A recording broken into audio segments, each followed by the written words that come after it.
নামাজের মধ্যে আমরা বিনয়ী হয়ে যাই, নামাজের মধ্যে আমরা নম্র হয়ে যাই। মসজিদে কেউ জোরে আওয়াজে কথা কয় না, মসজিদে ইমামের উপরে কেউ জোরে কথা বলে না, কিন্তু সমাজের মধ্যে এখন ইমামের এক আনার দামও নাই।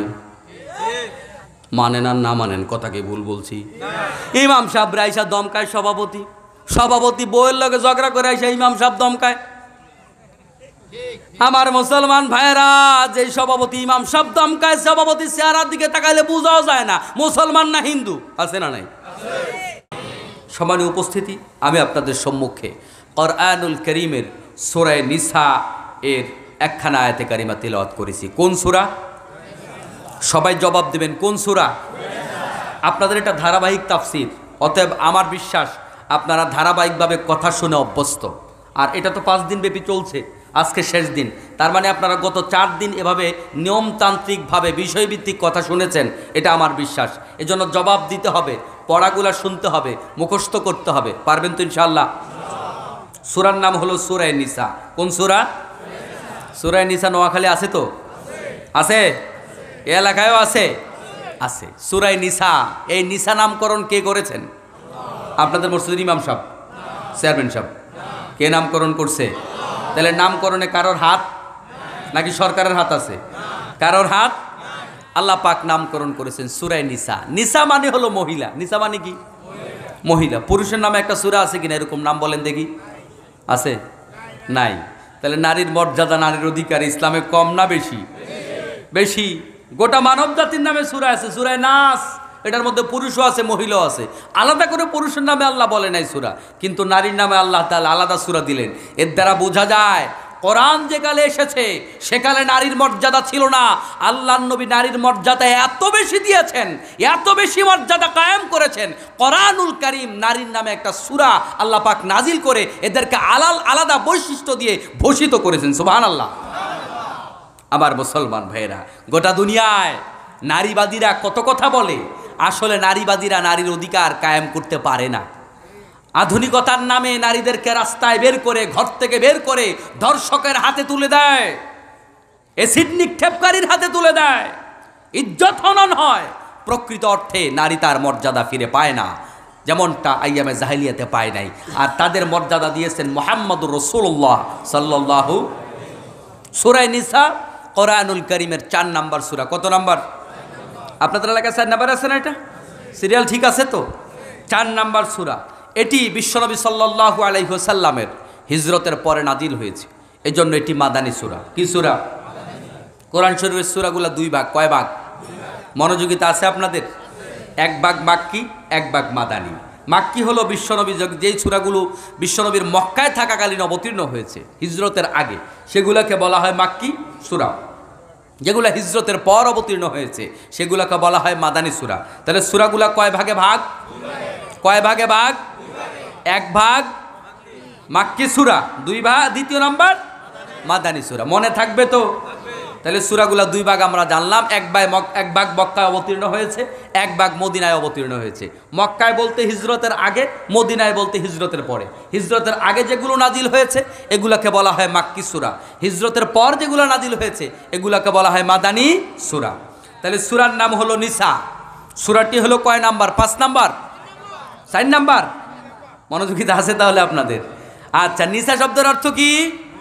পুরুষ না মহিলা? মহিলা। এই সূরার 59 নম্বর আয়াত আপনাদের সম্মুখে তেলাওয়াত করেছি। কত নাম্বার? আমার মুসলমান ভাইয়েরা, আল্লাহ রাব্বুল আলামিন নারীকে মর্যাদা দিলেন। নারীকে শুধুমাত্র খাতা কলমে মর্যাদা দেয় নাই, আমাদের সমাজে কিছু কিছু জিনিস খাতা কলমে আছে, বাস্তবে নাই। আছে না নাই?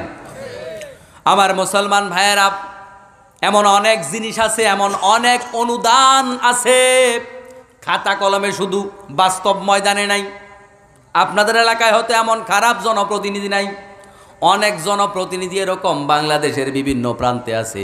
এই খাত ওই খাত, কত খাতের টাকা পকেটে পোড়ায় নেয়, আসলে কিন্তু ওই লোকও বাইসা নাই। এমন ঘটনা ঘটে না ভাই? তাহলে বোঝা গেল এটা কিতাবে আছে, গোয়ালে।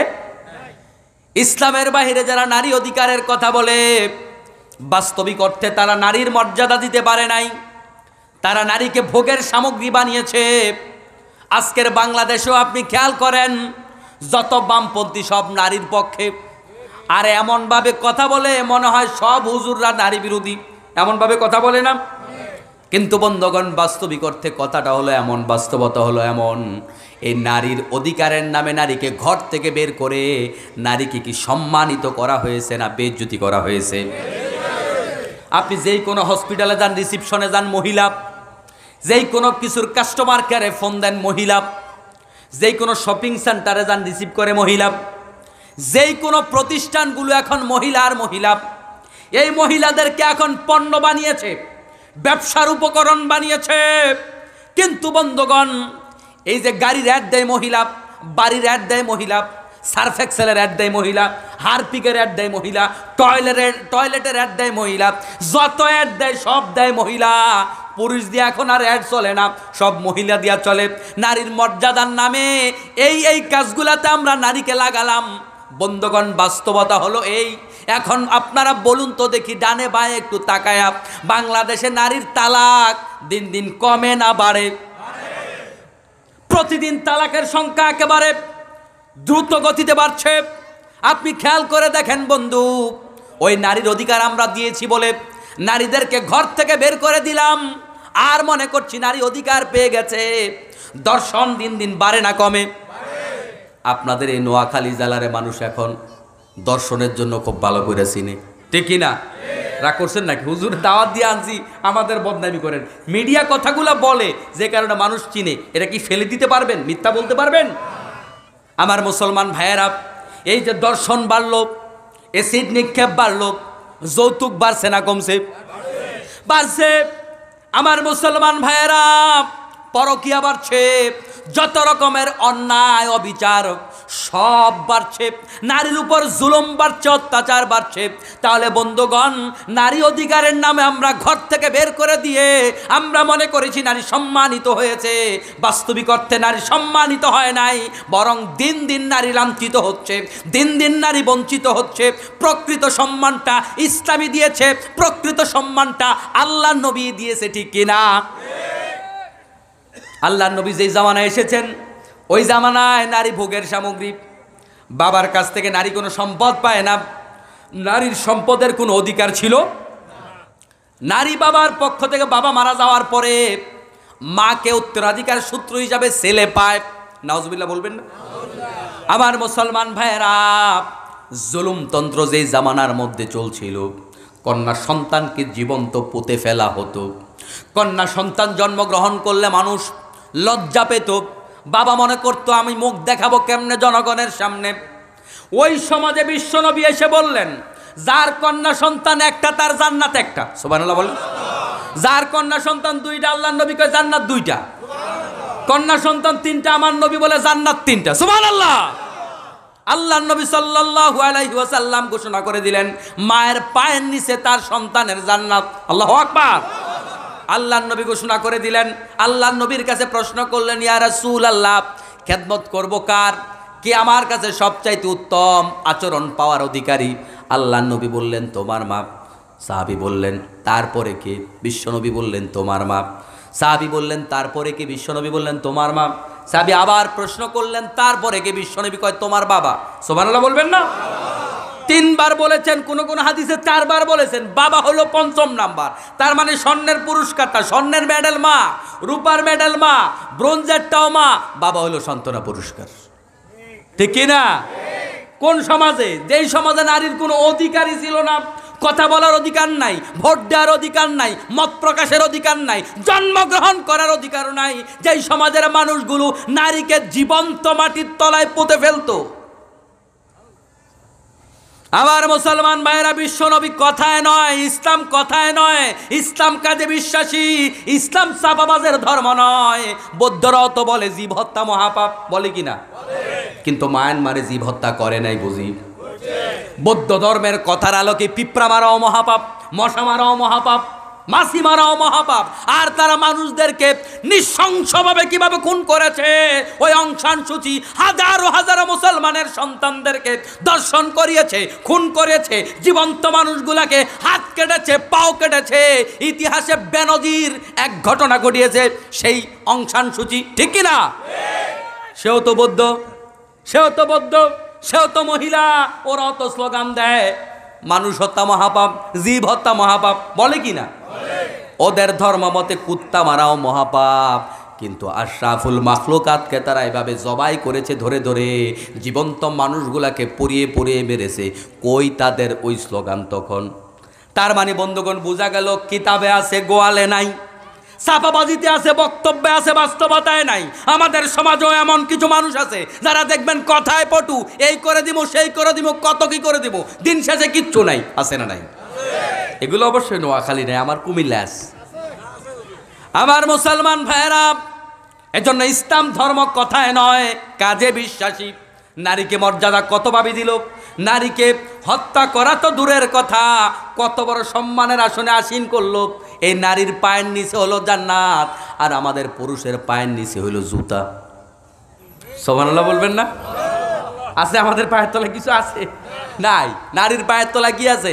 জান্নাত। আল্লাহু আকবার। এই নারীকে বোন হিসাবে মর্যাদা দিলেন, বোন হিসাবে তার দায় দায়িত্ব আপনারে পালন করা লাগবে। এই নারীকে স্ত্রী হিসাবে মর্যাদা দিলেন, স্ত্রী হিসাবে নারীর মর্যাদা আছে না নাই? তাহলে মা হিসাবে মর্যাদা আছে, স্ত্রী হিসাবে মর্যাদা আছে, ফুফু হিসাবে মর্যাদা আছে, খালা হিসাবে মর্যাদা আছে। আমার মুসলমান ভাইরা, নারীকে কতভাবে ইসলাম মর্যাদা দিয়েছে, সম্পদের অধিকার কত চমৎকার করে দিয়েছে। বাবার কাছ থেকে পাবে অর্ধেক, আবার স্বামীর কাছ থেকে পাবে মহারানা। এরপরে ব্যবসা বাণিজ্য করবে, স্বামী যেমনই হোক না কেন, স্বামী ওই মহিলা যদি কোটিপতিও হয়, ওই মহিলার সাবানের টাকা স্বামীরই দেয়া লাগবে, ঠিক কি না? তার মানে সম্পদের অধিকার দিয়েছে, কিন্তু খরচ করার জায়গা কম, আর পুরুষের পাওয়ার জায়গা কম, খরচের জায়গা বেশি।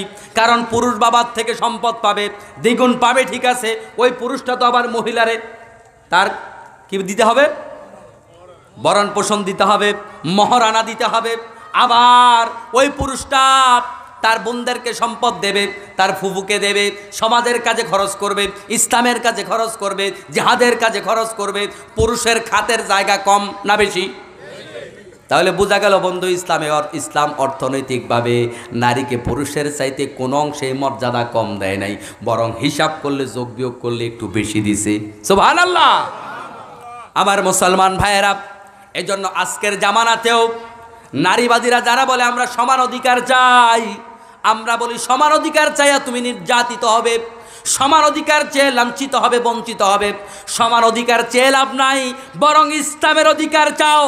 ইসলাম যেভাবে চলতে বলেছে সেভাবে যদি চলতে পারো, তাহলে দুনিয়াতেও কল্যাণ, আখিরাতে কল্যাণ আছে না নাই?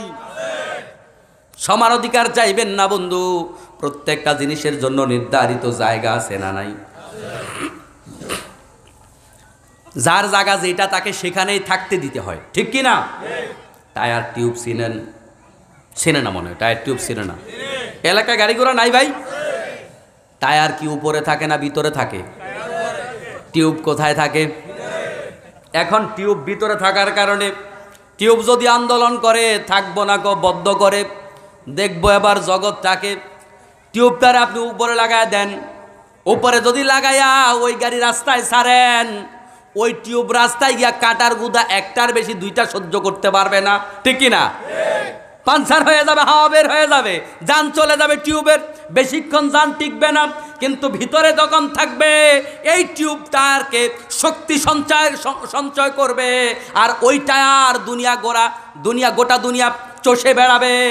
আমার মুসলমান ভাইয়েরা, নারীদেরকে আল্লাহ তাআলা দিয়েছে ভিতরে থাকার জন্য, সেখানে থেকে পরিবারকে পরিচালনা করবে, পুরুষকে শক্তি সঞ্চয় করবে।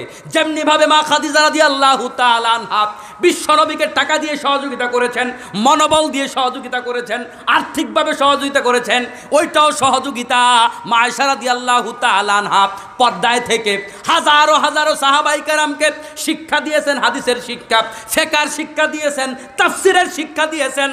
তার মর্যাদা কমে গেছে নাকি? তাহলে নারীর মর্যাদা নারীর জায়গায়, পুরুষের মর্যাদা পুরুষের জায়গায়, কারোর মর্যাদা কম নয়, কিন্তু সবার আলাদা জায়গা আছে।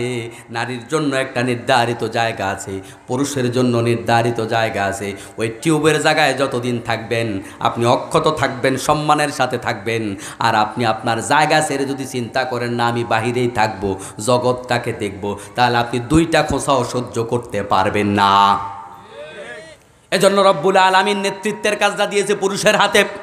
আর রিজালু কাওয়ামুনা আলান নিসা, নেতৃত্বটা আল্লাহ পুরুষের হাতে দিয়েছে। কারণ হলো আজকের বিজ্ঞান বলছে আপনার আমার মাথায় যে সেল আছে, কোষ আছে ব্রেনের মধ্যে, পুরুষের মাথায় কোষ বেশি, মহিলার মাথায় কোষ কম। সৃষ্টিগতভাবে ওদের কোষ কম, আর আমার আপনার পুরুষের মাথায় কোষ বেশি, এজন্য পুরুষের বুদ্ধিও বেশি। সুবহানাল্লাহ। এই কারণে রব্বুল আলামিন সব জায়গায় নারীদের অধিকার দিলেও কোনো জায়গা আল্লাহ তাআলা পুরুষের জন্য রেখেছেন। এটা তাদেরকে অধিকার না দেয়া নয়, বরং এটা আল্লাহ তাআলা দিয়েছেন, এটার জন্য পুরুষরা উপযুক্ত, ওইটার জন্য তারা উপযুক্ত। ঠিক কিনা? সবার আলাদা পোশাক আছে না নাই? নারীদের সুন্দর সুন্দর জামা আছে না ভাই? ওই জামা যদি আপনি পরেন আপনারা কেমন লাগবে? তার মানে বোঝা গেল বন্ধু, সুন্দর হইল ওই সুন্দর সবার জন্য সুন্দর না।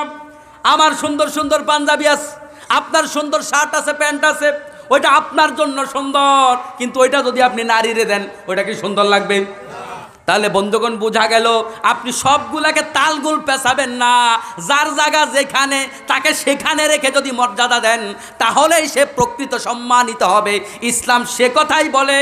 আর আধুনিকতার নামে নারীদেরকে রাস্তায় নামায়া যারা সমান অধিকারের কথা বলে, সমান অধিকার তো পাই না, অর্ধেকও পায় না, বরং লাঞ্ছিত হয়, বঞ্চিত হয়, অপমানিত হয়, নির্যাতিত হয়। ঠিক কিনা? এই জন্য সমান অধিকার নয়, ইসলামের অধিকার চাই। ঠিক কিনা? মা বোনরা যারা আমাদের কথাগুলো শুনছেন, আপনারাও এখন থেকে চাইবেন ইসলামের অধিকার চাই। স্বামীর কাছে অধিকার চাই ততটুকু ইসলাম আমাকে দিয়েছে যতটুকু, রাষ্ট্রের কাছে অধিকার চাই ততটুকু ইসলাম আমাকে দিয়েছে যতটুকু। ইসলাম মাফিক মানবেন, ইসলাম মাফিক চলবেন, দুনিয়াতেও শান্তি পাবেন, আখিরাতেও শান্তি পাবেন। ঠিক কিনা? আমার মুসলমান ভাইয়েরা, আমরা বলছিলাম আজকে সূরা নিসায়ের 59 নম্বর আয়াতকে সামনে রেখে কথা বলবো। আচ্ছা মুসলমান ভাইরা, বলুন দেখি, আজকে গোটা দুনিয়াব্যাপী আমাদের অনেকের কাছে একটা প্রশ্ন, হুজুর দুই রকম কথা বলে যাব কই? আছে না নাই? এই প্রশ্ন কিন্তু কমন। এই প্রশ্ন আমাদের কাছে অহরহ আসে, প্রায় দিন আসে, অনেক সময় আসে। আবার কেউ তো এই প্রশ্ন করতে গিয়ে একটু মজাও নেয়। সেটা হলো ফজরের নামাজও পড়ে না, জোহরও পড়ে না, আসরও পড়ে না, মাগরিবের আগে দোকানে গেল, পায়ের উপরে ঠ্যাং দিয়া বৈশা, এরপরে কইব হুজুররাই খারাপ, যত খারাপ সব হুজুর। হুজুররা এখন কত রকমের কথা কয়। নামাজও কিন্তু নাই, মুখে দাঁড়িয়েও কিন্তু নাই, পাঞ্জাবিও কিন্তু নাই, জুমার নামাজও আসে না, হুজুরের সমালোচনা করে। এমন লোক আছে না নাই? তার যে দুনিয়ায় দোষে বড়, ওইটা কোনো অসুবিধা নাই। কোন হুজুর কোথায় কোন ভুল করছে ওইটা ধরার ওস্তাদ, ওইটা খোঁজার ওস্তাদ, এমন লোক আছে কি না? তবে এই প্রশ্নগুলো নতুন নয়, এই প্রশ্নগুলো অনেক পুরাতন। এই প্রশ্নগুলো আরো ১৫০০ বছর আগের প্রশ্ন। আমরা মানব কোনটা, যাব কোথায়? সেই প্রশ্নগুলোর জবাব রব্বুল আলামিন আজকে আমরা যে আলোচনা করব, যেই সূরার যে আয়াতের কথা বলছি, এই আয়াতের মধ্যে রব্বুল আলামিন ওই কথাগুলো অত্যন্ত চমৎকারভাবে বলেছেন। সুবহানাল্লাহ। আমার মুসলমান ভাইয়ের, আল্লাহ রব্বুল আলামিন বলেন, ইয়া আইয়ুহাল্লাযীনা আমানু, ওহে তোমরা যারা বিশ্বাসী আছো, আতিউল্লাহ, আল্লাহর আনুগত্য করো, ওয়া আতিউর রাসূল, রাসূলের আনুগত্য করো, ওয়া উলিল আমরি মিনকুম, তোমাদের দায়িত্বশীলদের আনুগত্য করো। ফাইন তানাযাতুম ফি শাইইন ফারুদ্দুহু ইলাল্লাহ ওয়া রাসূলি, যখন তোমাদের মধ্যকার কোনো বিষয়ে মতভেদ তৈরি হবে, মতবিরোধ তৈরি হবে, যখন তোমাদের মধ্যে কোনো ঝামেলা বাঁধবে, তখন সেই বিষয়টাকে আল্লাহ এবং রাসূলের দিকে ফিরিয়ে দাও। ইন কুনতুম তুমিনুনা বিল্লাহি ওয়াল ইয়াউমিল আখিরি যালিকা খায়রুম ওয়া আহসানু তা'ওয়িলা, যদি তোমরা মুমিন হও তাহলে তোমাদের জন্য এটাই কল্যাণ, এটাই তোমাদের জন্য উৎকৃষ্ট নীতি, এটাই তোমাদের জন্য উৎকৃষ্ট কাজ। সুবহানাল্লাহ। আল্লাহ তাআলা মুমিনদেরকে ডাক দিয়ে বলেছেন, ইয়া আইয়ুহাল্লাযীনা আমানু, ওহে তোমরা যারা ঈমানদার, তোমরা যারা কালিমা পড়েছ, তোমরা যারা আমি আল্লাহকে মানো, তোমরা যারা নবীকে মানো, আমি তোমাদেরকে ডাক দিয়ে বলছি, আমরা যারা এখানে বসে আছি আমাদের ঈমান আছে না নাই? আল্লাহ রাব্বুল আলামিন যেখানে যেখানে ইয়া আইয়ুহাল্লাযীনা আমানু বলেছেন, এই আয়াত দিয়ে রব্বুল আলামিন কেবল সাহাবায়ে কেরামকে বোঝায় নাই, বরং এই আয়াত দিয়ে কিয়ামত পর্যন্ত যত মুমিন আসবে সবাইকে বুঝিয়েছেন। ঠিক কিনা? তার মানে এই আয়াতে রব্বুল আলামিন আমাদেরকে ডাক দিচ্ছেন, এটা শুধুমাত্র অন্য জেলার মানুষ নয়, শুধুমাত্র সৌদি আরবের আরবিভাষী মানুষদেরকে নয়, পাকিস্তানের মানুষদেরকে নয়, বরং রব্বুল আলামিন এখানে আমাদের সব মুমিনদেরকে ডেকেছেন, ঠিক কিনা? তার মানে আমরা যারা এখানে বসে আছি, আল্লাহ আমাদেরকেও আয়াতের মধ্যে ডাক দিয়েছেন, ইয়া আইয়ুহাল্লাযীনা আমানু, ওহে তোমরা যারা ঈমান এনেছ, তোমরা শোনো, তোমরা কার কথা মানবে? আতিউল্লাহ, তোমরা আল্লাহর আনুগত্য করো, আল্লাহর কথা মানো। ওয়া আতিউর রাসূল, রাসূলের কথা মানো, রাসূলের আনুগত্য করো। ওয়া উলিল আমরি মিনকুম, তোমাদের দায়িত্বশীলদেরকে মানো। আমার বন্ধুগণ, এই আয়াতের আলোচনা বোঝার জন্য অত্যন্ত মনোযোগিতা দরকার। খানিকটা বিবেক খাটায় আলোচনা শুনতে হবে, না হয় কথা বোঝা যাবে না। আতিউ মানে হলো আনুগত্য করো। আল্লাহ বলেছেন আতিউল্লাহ, আল্লাহর আনুগত্য করো। তাহলে আল্লাহর সামনে আতিউ শব্দ ব্যবহার করা হয়েছে। ও আতিউর রাসূল, রাসূলের সামনে আতিউ শব্দ ব্যবহার করা হয়েছে, রাসূলের আনুগত্য করো। ওয়া উলিল আমরি মিনকুম, তোমাদের দায়িত্বশীলদের আনুগত্য করো। দায়িত্বশীলদের আনুগত্য করতে বলেছেন, এ কথা ঠিক, কিন্তু বন্ধু আল্লাহর আগে যেমন আতিউ ব্যবহার করা হয়েছে, নবীর আগে যেমন আতিউ ব্যবহার করা হয়েছে, ওই দায়িত্বশীলদের আনুগত্য করো এটার আগে আতিউ ব্যবহার করা হয় নাই। মুসলমান ভাইরা মন দিয়ে কথা শুনুন, আতিউ মানে আনুগত্য করো। আল্লাহ রাব্বুল আলামিন আল্লাহর আনুগত্য, নবীর আনুগত্য, এই দুইটা আনুগত্যের কথা বলে এবং দিয়ে দায়িত্বশীলদের কথা বলে দিলেন, কিন্তু আনুগত্য শব্দটা সরাসরি আল্লাহ তাআলা বলে নাই। তার কারণ কি বন্ধু? লক্ষ্য করবেন, আমরা আল্লাহর গোলাম, আল্লাহ হলো আমাদের মনিব, আল্লাহ হলো আমাদের মালিক। আল্লাহর আনুগত্য করার ক্ষেত্রে কোনো মুসলমানের কোনো কথা বলা জায়েজ নাই, হারাম। আল্লাহর আনুগত্যের ক্ষেত্রে কোনো ধরনের কম্প্রোমাইজ করা চলবে না। আল্লাহর আনুগত্য করতে কোনো অসুবিধাও নাই, কারণ আল্লাহ পাক আমাকে আপনাকে যে আদেশ করেন, ওই আদেশের মধ্যে কেবল কল্যাণ আর কল্যাণ। ওই আদেশের মধ্যে কোনো অকল্যাণ নাই, ওই আদেশের মধ্যে কোনো ভুল নাই। যালিকাল কিতাবুল লা রাইবা ফীহ। আমার মুসলমান ভাইয়েরা, আমরা যখন মাহফিলে আসি, এক এক দিন এক এক জেলায় যাই, রাস্তায় গিয়ে মাঝে মাঝে আমরা প্রশ্ন করি, ভাই অমুক মাহফিলটা কোন জায়গায়? মাঝে মাঝে এমনও হয়, যারে জিজ্ঞেসি হাতেও চিনে না, হাতে ভুল দেখায়, হয় না এরকম? তার মানে বন্ধুগণ, মাঝে মাঝে আমরা এরকম কাউকে প্রশ্ন করে আমরা ভরসা রাখতে পারি না। এই জন্য ড্রাইভারে বলি, ভাই আরেকজনে জিজ্ঞেস করে, তার কথা ঠিকও হইতে পারে, নাও হইতে পারে। মাহফিল গিয়ে ধরতে হবে যথাসময়, তখন আমরা কি করি, একজনরে জিজ্ঞেস করে মাহফিলে আসি না। আমরা যখনই রাস্তায় কাউকে কোনো রাস্তা জিজ্ঞেস করি, আমরা মিনিমাম দুইজনরে জিজ্ঞেস করি যে ভাই অমুক মাহফিলটা কোন জায়গায়, ওই গ্রামটা কোন দিকে, কারণ একজনরে জিজ্ঞেস করলে ভুল হওয়ার সম্ভাবনা। কিন্তু বন্ধুগণ, আল্লাহ রাব্বুল আলামিন এমন সত্তার নাম, ওয়া নাস্তাকু মিনাল্লাহি কিলা, আল্লাহর চাইতে সত্যবাদী আর কে হতে পারে? আল্লাহর চাইতে সত্যবাদী আর কেউ না। যালিকাল কিতাবুল লা রাইবা ফীহ, আল্লাহ কিতাব দিয়ে চ্যালেঞ্জ করে দিয়েছেন।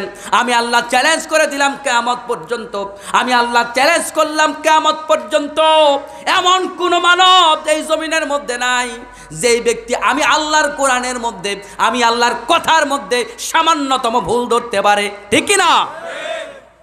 অতএব বন্ধু, আল্লাহর কথার মধ্যে কোনো ভুল নাই, আল্লাহর কিতাবের মধ্যে কোনো সন্দেহ সংশয় নাই, আল্লাহর কিতাবের মধ্যে ভুল হওয়ার কোনো সম্ভাবনাও নাই। অতএব আল্লাহর কথা মানতে কোনো অসুবিধাও। এই জন্য আল্লাহ তাআলা বলছেন আতিউল্লাহ, আল্লাহর আনুগত্য করো, নবীর আনুগত্য করো। আল্লাহর আনুগত্য এজন্য করবা, আল্লাহ তোমাদের মালিক, তোমরা আল্লাহর গোলাম, মালিকের কথা গোলাম শুনতে বাধ্য, ঠিক না? আপনি কোনো একটা অফিসের কর্মচারী, মালিক যে আইন আপনাকে দেবে ওই আইনের আলোকে আপনাকে ছুটি কাটানো লাগবে, আইনের টাইম অনুপাতে আপনাকে টাইম মেনটেন করে অফিস করতে হবে, আইনের আলোকে আপনাকে পোশাক পরতে হবে, কোম্পানির মালিক যেভাবে বলে আপনাকে সেভাবেই চলতে হবে, কারণ আপনি কর্মচারী, উনি মালিক, ঠিক কি না? সামান্য সময়ের জন্য চাকরি করে আপনি তার আইন মানতে বাধ্য। সে তো আপনারা বানায় নাই, সে আপনারা টাকা দেয়, ওই টাকা দিয়ে আপনি চাল কিনে খান, কিন্তু ওই কোম্পানির মালিক একটা চাল বানাতে পারে না, কোম্পানির মালিক টাকা দেয়, ওই টাকা দিয়ে আপনি তরকারি কিনে খান। কোম্পানির মালিক তরকারি বানাইতে পারে না, পারে নাকি? এরপরও সামান্য টাকার বিনিময়ে তাকে তার আইন মানেন, তার আনুগত্য করেন। কিন্তু বন্ধুগণ, যে রব্বুল আলামিন আমাদেরকে বানালো, যে আল্লাহ তাআলা আমাদেরকে এত নিয়ামত দিল, যেই রব্বুল আলামিন আমাদেরকে খাওয়ায়, যে রব্বুল আলামিন আমাদেরকে অক্সিজেন দেয়, প্রতিদিন হাজার হাজার টাকার অক্সিজেন দেয়, প্রতিদিন হাজার হাজার টাকার আলো আমরা বক্ষণ করছি, আমরা ভোগ করছি।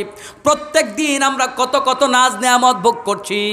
রব্বুল আলামিন এই জমিনের মধ্যে কত প্রাণীকে মাটি খাওয়াইয়া বাঁচায়, আছে না নাই? জমিনে এমন অনেক প্রাণী আছে যারা মাটি খায়, অনেক প্রাণী আছে গাছ খায়, লতা পাতা খায়, অনেক প্রাণী আছে বন্ধু খড়কুটা খায়, অনেক প্রাণী আছে পানি খায়। আমার মুসলমান ভাইয়েরা, রব্বুল আলামিন আপনাকে আমাকে বানায়া ওই পচা জিনিস, দুর্গন্ধ জিনিস খাওয়ায় না। অনেক প্রাণী তো এমনও আছে পায়খানা খাইয়া বাসে। কিন্তু রব্বুল আলামিন আপনারা আমারে কত সম্মানিত করলো। একটা খাবার দেয় নাই, কেবল হাজারো হাজারো খাবার, হাজারো প্রকৃতির খাবার। একটা জিহ্বা দিয়ে আপনি কত খাবার খাবেন, হাজার রকমের খাবার খাবেন, হাজার রকমের স্বাদ একটা জিহ্বা দিয়ে আপনি নিতে পারবেন। আমার বন্ধু, অক্সিজেন যদি রব্বুল আলামিন বন্ধ করে দেয়, দুনিয়ার মানুষ চাইলেও অক্সিজেন কোনো দিন বানাইতে পারবে না, ঠিক কি না? আমার মুসলমান ভাইয়েরা, আল্লাহ রাব্বুল আলামিন এত নিয়ামত দেওয়ার পরে তাকে মানার দরকার আছে না নাই? তিনি আমাদেরকে আনুগত্য করতে বলবেন, এই কথা বলার অধিকার আল্লাহর আছে না নাই? আল্লাহ চাইলে আমাদেরকে মায়ের পেটের মধ্যেই মেরে ফেলতে পারতেন, কারণ জমিনের মধ্যে বহু মানুষ এমন আসে যারা মৃত, আছে না? অনেক সন্তান মৃত জন্মগ্রহণ করে। আমি আপনি দুনিয়ায় এসে দাম্ভিকতা দেখাই, আমি আপনি অনেক ক্ষমতা দেখাই, আমি আপনি অনেক মানুষকে ধমকাই, অনেক মানুষকে মিথ্যা মামলা দেই, মিথ্যা হামলা করি, জুলুম করি, অত্যাচার করি। আর আমি মনে করি আমি অনেক ক্ষমতাধর। যেই হাত দিয়ে আপনি মানুষের উপর জুলুম করলেন, বন্ধু মনে রাখবেন, মায়ের পেট থেকে হাত ছাড়াও বহু বনি আদমকে আল্লাহ বের করে। আল্লাহ তাআলা আপনাকে হাত দিয়েছে মানুষকে মারার জন্য নয়। আপনি আলেম দেখলে চোখ পাক দেন, মতের বিরুদ্ধে গেলেই ধমক দেন, এমন লোক আছে না নাই? আমার মুসলমান ভাইয়ের, আপনি লাল চোখ আলেমকে দেখান, গরিবকে লাল চোখ দেখান। আপনার তো মনে রাখা দরকার, এমন বহু বনি আদম এমন আছে যাদেরকে মায়ের পেট থেকে আল্লাহ তাআলা চোখ ছাড়া দুনিয়ায় আনে কিনা? আপনি মানুষকে ধমক দিয়া কথা বলেন, কষ্ট দিয়া কথা বলেন, ক্ষমতার অপব্যবহার করেন, এমন বহু বনি আদম আছে যাদেরকে রব্বুল আলামিন বাক শক্তিটা না দিয়া দুনিয়ায় পাঠাইছে। আল্লাহ তাআলার কাছে জন্মের আগে কোনো নেক আমল আমরা করি নাই, কোনো দরখাস্ত করি নাই। ওই রব্বুল আলামিন দয়া করে এই বাক শক্তি দিয়েছে কেবল তার গোলামি করার জন্য, মানুষকে হুমকি দেওয়ার জন্য নয়। কিন্তু আমরা দুনিয়া আসার পরে ভুলে যাই, দুনিয়ায় আসার পরে ভুলে যাই। আজকে সকালবেলা এক ছোট্ট ভাই, তার কথাটা আমার খুব হৃদয়ে লেগেছে। গতকাল সন্দ্বীপ যাওয়ার সময় প্রচণ্ড উত্তাল সাগরের মধ্যে, এরকমটা জানলে হয়তো বা বোটের মধ্যে উঠতামও না। মাঝখানে গিয়ে দেখি এত বেশি উত্তাল, এরকম কখনো পাই নাই। অনেকবার গেছি কিন্তু এমন পাই নাই। এখন যাওয়ার সময় ভাবতেছি বাঁচবো না মরবো তা তো জানি না, মনে মনে ইস্তেগফার পড়তেছি আর দোয়া ইউনুস পড়তেছি। কথা বুঝতে পারছেন? পাশে দেখি হিন্দু এক ভদ্রলোক বসে আছে, সেও দেখে মোকলাই রাখি যেন পড়তেছে। কথা বুঝছেন? মানে মনে মনে হয়তো ভাবতেছে আল্লাহ বাঁচি না মরি, যাই করি একটু আল্লাহর একটু ডাকি, যে ভাষায় ডাকে আর কি। কথা কি বুঝতে পেরেছেন? তার মানে বন্ধু করে ওই সময় আমার মনটা কি বলছে, আল্লাহ একটা বার সুযোগ দাও, কদ্দুর পারে যাই, ঠিক কিনা? একবার সুযোগ দাও আল্লাহ, এবার কিন্তু ভালো হয়ে যাবো, একটু পারে যাই, একটু তওবা করার সুযোগ দাও, এবার কিন্তু পাক্কা মুসলমান হয়ে যাবো। তো আসার সময় এই ছোট্ট ভাই আমার খুব কাছের মানুষ, আন্তর্জাতিক ইসলামী বিশ্ববিদ্যালয়ের ছাত্র, সে বলল, মামুন ভাই, আল্লাহর কাছ থেকে জীবনে এরকম কত সুযোগ আমরা নিছি, আল্লাহরে বলছে আল্লাহ এটা শেষ চান্স। এরকম শেষ চান্স কইয়া কইয়া আল্লাহর কাছ থেকে যে কত চান্স নিছি, আবার নাফরমানিও করছি, ঠিক না ভাই? ঠিক না? এরকম শেষ চান্স নেন নাই যে আল্লাহ এবার সুযোগ দেয়, এবার বেজ্জতি করুন, আল্লাহ এবার একটু ছাড় দিয়া দাও, জীবনের তোরে ভালো হয়ে যাবো। এরপরে কি আমরা ভালো হইতে পারছি? এরপরে ভালো হইতে পারে নাই। এরকম শেষ চান্স যে আল্লাহর কাছ থেকে আমি বক্তা হইয়া কতবার নিছি, আল্লাহ এবার চান্স দাও, কিন্তু এরপরও বন্ধু পাপ কাম করি কিনা?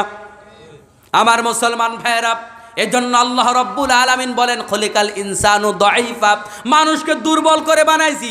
ওই বোর্ডে উঠার আগে আমি মনে করছি আমি কত শক্তিশালী, উঠার পরে কই যে অবস্থা খারাপ, ঠিক কি না? ওখানে যদি রব্বুল আলামিন বোর্ড ডুবাইয়া দেয়, কোনো সরকার এটারে বাঁচাইয়া রাখতে পারবো? 1000 কোটি টাকা থাকলে বাইসা থাকা সম্ভব? টাকায় সব জায়গায় কাম হয়। ফেরাউনের কি টাকা পয়সা কম আছিল নি? সুবানি কি কম খাইছিনি? তার মানে বন্ধুগণ বোঝা গেল টাকা পয়সা সব জায়গায়, এই পাওয়ার সব জায়গায় খাটে না, ঠিক কি না? এজন্য মুসলমান ভাইয়ের আল্লাহর আনুগত্য করতে হবে। আল্লাহ পাক রব্বুল আলামিন আমাদের মালিক, আমরা মালিকের গোলাম। গোলামকে মালিক যা আদেশ করবে, গোলামের দায়িত্ব হলো এই মালিক যা বলছে তা মানা। এবার ওই কথাগুলো আপনার বুঝে আসতেও পারে, বুঝে নাও আসতে পারে, তারপরেও মানতে হবে। কথাগুলো আপনার কাছে যৌক্তিক মনে হতে পারে, অযৌক্তিকও মনে হতে পারে, তারপরেও মানতে হবে। কথাগুলো মানলে লাভ হতে পারে, লসও হতে পারে, তারপরেও মানতে হবে। কথাগুলো মানলে মজাও লাগতে পারে, কষ্টও লাগতে পারে, তারপরেও মানতে হবে। কারণ হলো আমরা গোলাম, ঠিক কি না? আমরা সবাই কি বলেন? আরো জোরে বলেন কি?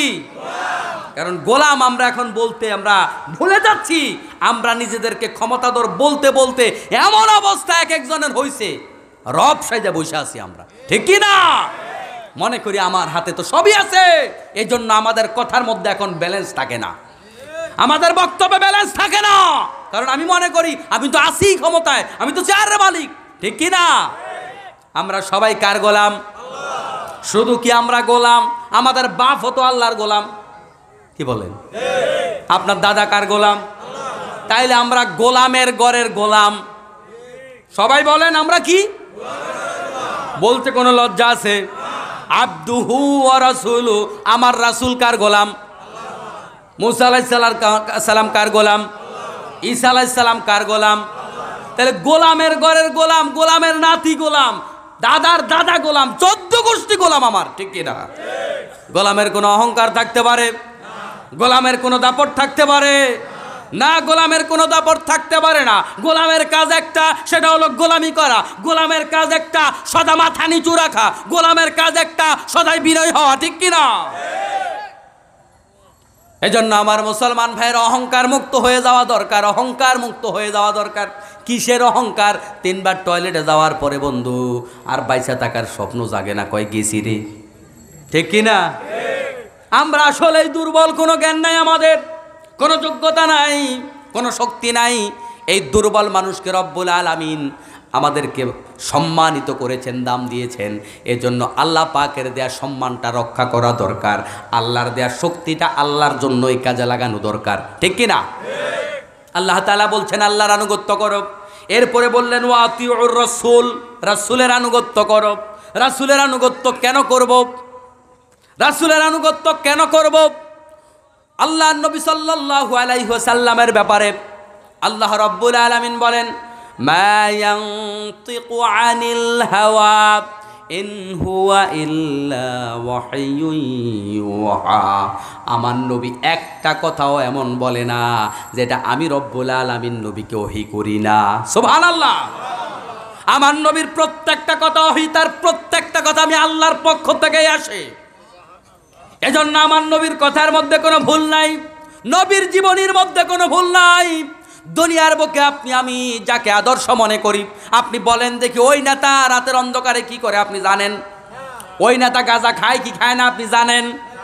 আমার মুসলমান ভাইয়েরা, বড় বড় নেতা, বড় বড় টাকাওয়ালা, বড় বড় শিল্পপতি আমাদের বহু চেনা জানা আছে, বউয়ের কাছে একানার দামও নাই, ঠিক না?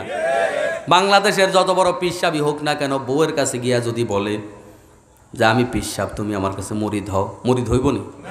আমি আপনাদের কাছে ওয়াজ করতেছি, আপনারা আমার ওয়াজ শুনতেছেন, আমার বউ কিন্তু আমার ওয়াজ শোনে না। কথা কি বুঝতে পারছেন? আমি যদি ঘরে গিয়া কই যে আমি পিসাব হইছি, তুমি মুরিদ হও, আমার বউ কইব তুমি যে কত বড় পিসাব আমি কিন্তু জানি, ঠিক কিনা? আমার মুসলমান, তার মানে আমার সব গোমর জানে আমার বউ, তাই না ভাই? আমার ভুল কোন জায়গায় আমার বউ জানে না, আমার দুর্বলতা কোথায় আমার বউ জানে না? জানে। কিন্তু বন্ধুগণ, আমার আপনার জীবনীতে যতই গোপন জিনিস থাকুক না কেন, বিশ্বনবীর জীবনীতে গোপন বলতে কিচ্ছু নাই, সব প্রকাশ্য। রাতের কাজগুলো দিনের মতো আলোকিত প্রকাশ্য। আল্লাহর নবী সাল্লাল্লাহু আলাইহি ওয়াসাল্লাম উম্মুল মুমিনিনদেরকে বলে দিত, রাতের বেলায় তোমাদের সাথে আমি যে আচরণ করি খুলে খুলে আমার সাহাবায়ে কেরামের কাছে বলে দাও, কারণ এগুলাও আমার উম্মতের জন্য আদর্শ। আল্লাহু আকবার। আমার নবীর গোটা জীবনে একটা ভুল নাই, গোটা জীবনে একটা মিথ্যা নাই। আসেনি মিথ্যা? গোটা জীবনে বিশ্বনবী একটা মিছা কথা কইছে? আপনি যারে আদর্শ মানেন হে বেটা মিছা কথা কইছিনি? কয় নাই? কন না আপনি আমি যে যারে মানি আর কি। এক একজনের এক এক নেতা আছে না ভাই? সবাই তো আর এক নেতা না। যে যারে মানেন একটু চোখ বন্ধ করে প্রশ্ন করেন তো, ওই নেতা মিছা কথা কয়নি? নামাজ কাজা জীবনেও করে নাই, ধোঁকাবাজি জীবনেও করে নাই, দুর্নীতিবাজ জীবনেও করে নাই। করছে? কিন্তু বিশ্বনবী এগুলা করছে? চুরি ডাকাতি করছে? জবান দিয়ে কেউ কোনোদিন কষ্ট পেয়েছে? হাসি মুখ ছাড়া কোনোদিন কথা বলেছে? কি চমৎকার নবী! কোন আদর্শ চান? নবী এমন আদর্শ, আপনি কেমন বাবা হবেন নবীর মতো হন, আপনি কেমন সন্তান হবেন নবীর মতো হন, আপনি কেমন শ্বশুর হবেন নবীর মতো হন, আপনি কেমন জামাই হবেন নবীর মতো হন, আপনি কেমন টিচার হবেন নবীর মতো হন, আপনি কেমন ডাক্তার হবেন নবীর মতো হন, আপনি কেমন চাষা হবেন নবীর মতো হন, আপনি কেমন যোদ্ধা হবেন নবীর মতো হন, আপনি কেমন প্রেসিডেন্ট হবেন নবীর মতো হন, আপনি কেমন নেতা হবেন নবীর মতো হন। আপনি কোনটা হইতে চান এমন কোনো বিষয় নাই যে এই বিষয়ের আদর্শ বিশ্বনবীর জীবনীতে নাই। সুবহানাল্লাহ। এমন জীবনী পৃথিবীর ভিতরে আর আল্লাহ তাআলা তৈরি করে নাই। মানব ইতিহাসের ভেতরে বিশ্বনবীর জীবন একমাত্র জীবন, যেই জীবনের মতো জীবন এই জীবন ইতিহাসের মধ্যে আর নাই। আল্লাহু আকবার। এমন জীবন আল্লাহ তাআলা একটাই তৈরি করেছে। লাকাদ কানা লাকুম ফি রাসূলিল্লাহি উসওয়াতুন হাসানাহ। এমন উত্তম চরিত্র আল্লাহ রাব্বুল আলামিন দিয়া এমন উত্তম মানুষ বানায় আল্লাহ তাআলা বললেন, তোমাদের জন্য একমাত্র কেবলমাত্র শুধুমাত্র আদর্শ হলো মুহাম্মাদুর রাসূলুল্লাহ সাল্লাল্লাহু আলাইহি ওয়াসাল্লাম। কিন্তু এখন আমরা কত নেতারে ফুলের মতো পবিত্র বলি, আল্লাহর নবীর চরিত্র আমরা মানতে চাই না। কিন্তু বিশ্বনবী একমাত্র অনুকরণীয় আদর্শ, কারণ তার জীবনীতে ভুল নাই। অনেক ভালো মানুষ আছে আপনি মানতে পারেন, কিন্তু যতই ভালো মানুষ হোক তার জীবনীতে দুই একটা ভুল আছে না নাই? দুই একটা মিস্টেক আছে না নাই? কিন্তু নবীর জীবনে কোনো মিস্টেক আছে? নবুয়তের জিন্দেগির আগে বিশ্বনবী যত কাজ করেছেন ওই সময়টাতেও বিশ্বনবীর জীবন থেকে, বিশ্বনবীর কর্ম থেকে একটা ভুল মক্কার মানুষ প্রমাণ করতে পারে নাই। নবুয়তের আগের জীবনটাকেও আল্লাহ রাব্বুল আলামিন পবিত্র রেখেছেন। সুবহানাল্লাহ। আমার মুসলমান ভাইয়েরা, ওই বিশ্বনবী হলো এমন মানুষ, মহামানব, যার প্রত্যেকটা কথা সাহাবায়ে কেরাম রেকর্ড করেছে, প্রত্যেকটা আচরণ রেকর্ড করেছে, প্রত্যেকটা কদম রেকর্ড করেছে, প্রত্যেকটা চাহনি রেকর্ড করেছে, প্রত্যেকটা শব্দ বর্ণ রেকর্ড করেছে, প্রত্যেকটা তাকানি রেকর্ড করেছে। সাহাবায়ে কেরাম এত চমৎকার করে তার জীবনী রেকর্ড করেছে। আমার মুসলমান ভাইয়েরা, দিনের আলোর মতো পরিষ্কার এখন আমাদের কাছে। এমন জীবনী গোটা মানব জীবনের ইতিহাসে আর এক পিছু নাই। এজন্য মুসলমানের আদর্শ একজন হতে পারে, তিনি হলো মুহাম্মাদুর রাসূলুল্লাহ সাল্লাল্লাহু আলাইহি ওয়াসাল্লাম। ঠিক কি না? মানতে রাজি আছেন? মানলে লাভ আছে না লস? দুনিয়াতেও লাভ, আখিরাতেও লাভ।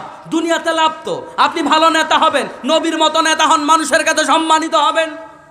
আপনি দুর্নীতিবাজ নেতা হইলেন, আপনি অস্ত্রের ঠেলায়, ক্ষমতার ঠেলায় সম্মান পাইলেন, সালাম পাইলেন 2 দিন, কিন্তু যখনই আপনি তার পেছনে যাবেন বলবে ও মুখের পুত্তমুখ, বলবে না ভাই?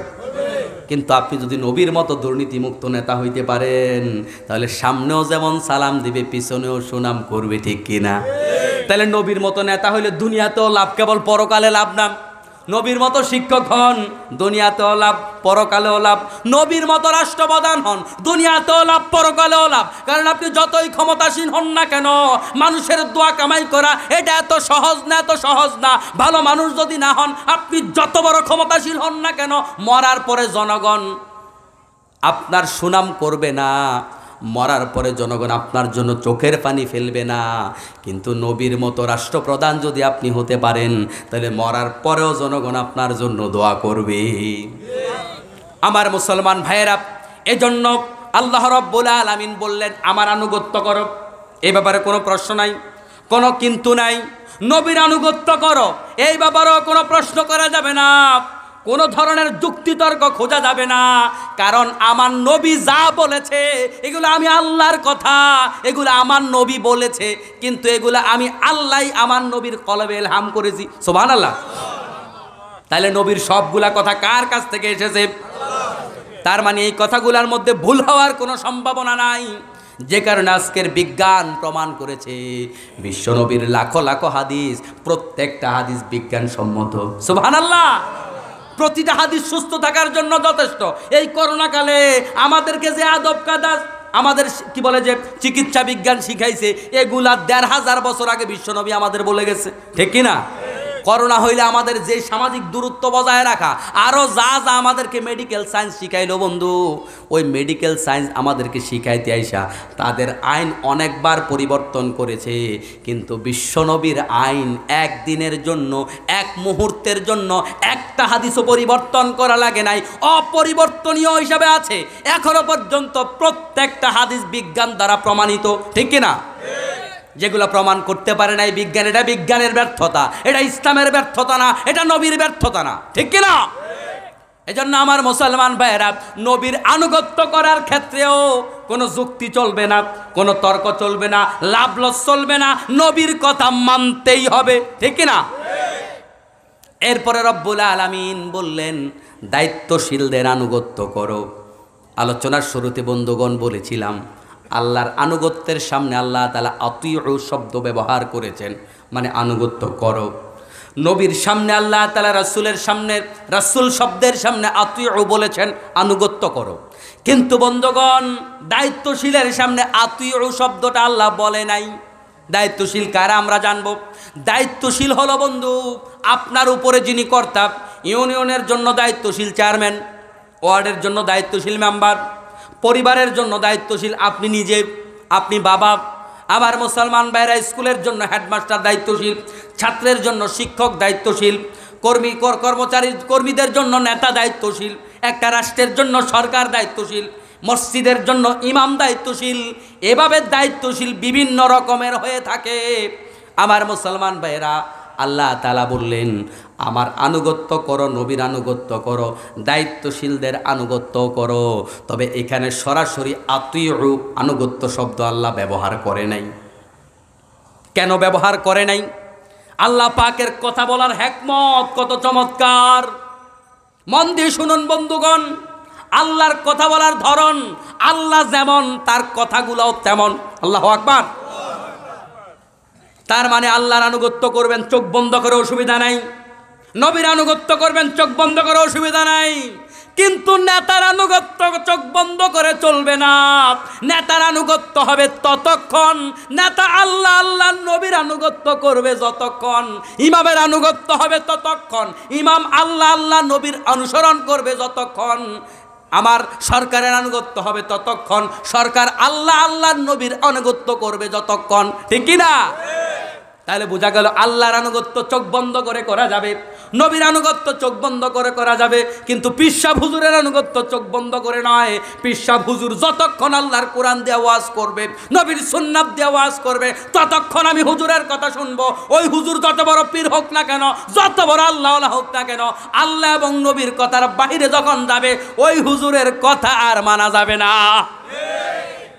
আমার কথা শুনবেন ততক্ষণ যতক্ষণ আমি আল্লাহ এবং আল্লাহর নবীর কথা বলবো। আল্লাহ এবং আল্লাহর নবীর আনুগত্যের বাহিরে আমি যখন মিথ্যায় চলে যাব, প্রতারণায় চলে যাব, ডুপ্লিকেট করব, তখন আমার আনুগত্য আপনার আর করার দায়িত্ব নাই। আমার আনুগত্য চলবে ততক্ষণ যতক্ষণ আমি আল্লাহ আল্লাহর নবীর আনুগত্য করব। আমার মুসলমান ভাইয়েরা, এই আয়াতের শানে নজুলটা আমি আপনাদেরকে শোনাই নাই। আলোচনার মাঝখানে কেন শোনালাম? বুঝার সুবিধার্থে মাঝখানে এখন বলছি বন্ধু। আল্লাহ নবী সাল্লাল্লাহু আলাইহি ওয়াসাল্লাম এক যুদ্ধে যায় নাই, না গিয়ে বিশ্ব নবী সাল্লাল্লাহু আলাইহি ওয়াসাল্লাম একজন আনসারকে সেনাপতি বানায় দিলেন। মনোযোগিতা আছে আপনাদের? কষ্ট হচ্ছে না তো? অল্প সময় শোনা যাবে না আরো ইনশাআল্লাহ। আল্লাহ নবী সাল্লাল্লাহু আলাইহি ওয়াসাল্লাম যুদ্ধে গেলেন না, একজনকে সেনাপতি বানায়া পাঠালেন, আনসার একজনকে। ওই আনসার সেনাপতি তার যোদ্ধাদেরকে, মুজাহিদদেরকে আদেশ করছেন, তারা তার কথা শুনতে চাচ্ছিল না। এমত অবস্থায় সেনাপতি বললেন, তোমাদের কি বিশ্বনবী বলে দেয় নাই আমার আনুগত্য করার জন্য? তখন তারা বলল, হ্যাঁ আমাদেরকে বলেছে আপনার আনুগত্য করার জন্য। তাহলে তিনি বললেন, তাহলে আমার কথা কেন শুনবে না? আমি তোমাদেরকে আদেশ করছি, কিছু লাকড়ি নিয়ে আসো। সেনাপতির আদেশ শুনে মুজাহিদরা কতগুলো লাকড়ি নিয়ে আসলো। লাকড়ি আনার পরে সেনাপতি আদেশ করলো, এগুলার মধ্যে আগুন জ্বালাও। কি জ্বালাও? আমার মুসলমান ভাইয়েরা, আগুন জ্বালানো হলো, অনেক আগুন। এবার সেনাপতি আদেশ করলো, ওই আগুনের মধ্যে ঝাঁপ দাও, সবাই আগুনে ঝাঁপ দাও। সাহাবায়ে কেরামের ভেতরে, মুজাহিদদের ভেতরে দুই ভাগ হয়ে গেল। এক ভাগ বলল আমরা ঝাঁপ দেব, আর এক ভাগ বলল না আমরা ঝাঁপ দেব না। একজন সাহাবী চরমভাবে বিরোধিতা করল, ঝাঁপ কেন আগুনের মধ্যে দেব? যেই আগুন থেকে বাঁচার জন্য ঈমান কবুল করেছি, ওই আগুনের মধ্যে কশিন কালো ঝাঁপ দিতে পারবো না, এটা হতে পারে না, এটা হতে পারে না। আগুনে ঝাঁপ দেওয়ার জন্য ইসলাম কবুল করি নাই, আগুন থেকে বাঁচার জন্য ইসলাম কবুল করেছি। তার এই বিরোধিতায় অবস্থা যখন থমথমে, সবাই মিলে বিশ্বনবীর কাছে গেলেন, চলো তাহলে এবার আমরা নবীর কাছে যাই, সমাধানটা নবীর থেকে আনি। বিশ্বনবীর কাছে যাওয়ার পরে বিশ্বনবী বললেন, তোমরা যদি ওই নেতার কথা শুনে আগুনের মধ্যে ঝাঁপ দিতে, আমি বিশ্বনবী বলছি, যে ব্যক্তি নেতার কথা শুনে আগুনে ঝাঁপ দিতে, ওই ব্যক্তি আবাদুল আবাদ এভাবে জাহান্নামের আগুনের মধ্যে পড়ে থাকতে। আল্লাহ নবী সাল্লাল্লাহু আলাইহি ওয়াসাল্লামের এই ঘটনা, এই প্রেক্ষাপটকে কেন্দ্র করে আল্লাহ তাআলা আয়াতটা নাজিল করেছেন। তার মানে বোঝা গেল, নেতার আনুগত্য হবে ততক্ষণ, নেতা রাইট থাকবে যতক্ষণ। নেতা যখন রং হয়ে যাবে, নেতার আনুগত্য চলবে না। ইমাম সম্মান পাওয়ার উপযুক্ত, ইমাম নবীর উত্তর শরীফ, ইমাম রাসূলের উত্তর শরীফ। ইমামকে বানানো হয়েছে আনুগত্য করার জন্য। ওই ইমাম যতক্ষণ আপনাকে লিগ্যাল ওয়েতে নেতৃত্ব দেবে, আপনি ইমামের আনুগত্য করবেন। কিন্তু বন্ধুগণ, জোহরের নামাজ 4 রাকাত, ইমাম সাহেব যদি 4 রাকাতের সময় না বসা দাঁড়ায়া যায়, লোকমা আছে না নাই? যদি ইমাম সাহেব আপনার দুলাভাই হয়, লোকমা দিবেন নি? বাকিটা মনে দিব না, কথা কর না, দিবেন? ইমাম সাহেব যদি খালতো ভাই হয়, লোকমা দিবেন? ইমাম সাহেব যদি আপনার বাপ হয়, লোকমা দিবেন কিনা? লোকমা দিতেই হবে, লোকমা দিতেই হবে। ইমাম আনুগত্য লঙ্ঘন করেছে, আল্লাহর আনুগত্য লঙ্ঘন যতক্ষণ করবে না, ইমাম রুকুতে যাবে আমরা রুকুতে যাব, ইমাম সেজদায় যাব আমরা সেজদায় যাব। ইমামের মর্যাদা এত বেশি, ইমামের আগে কেউ যদি রুকু সেজদা করে, ইমামের আগে কেউ যদি উঠবস করে, তার নামাজ হবে? তাহলে ইমামের সম্মান কম না বেশি? কিন্তু বন্ধুগণ, ইমাম যদি ভুল করে, লোকমাও দিতে আমরা ভুল করব না। তার মানে ইসলাম অন্যায় কাজ সমর্থন করে না। অন্যায় যদি আমার বাবাও করে, প্রতিবাদ করতে হবে, ঠিক না? কিন্তু আমরা এটা পারি না। আমরা এখন অন্ধভক্ত। আমার হুজুর যদি অন্যায় করে, আমরা সেটা বলি না। আমার নেতা যদি অন্যায় করে, আমরা এটা বলি না। আর আমাদের সমাজের এখন কর্তারাও এমন হয়ে গেছে, অন্যায় কেউ ভুল ধরবে, এটা সহ্যও কেউ করে না। আছে না নাই?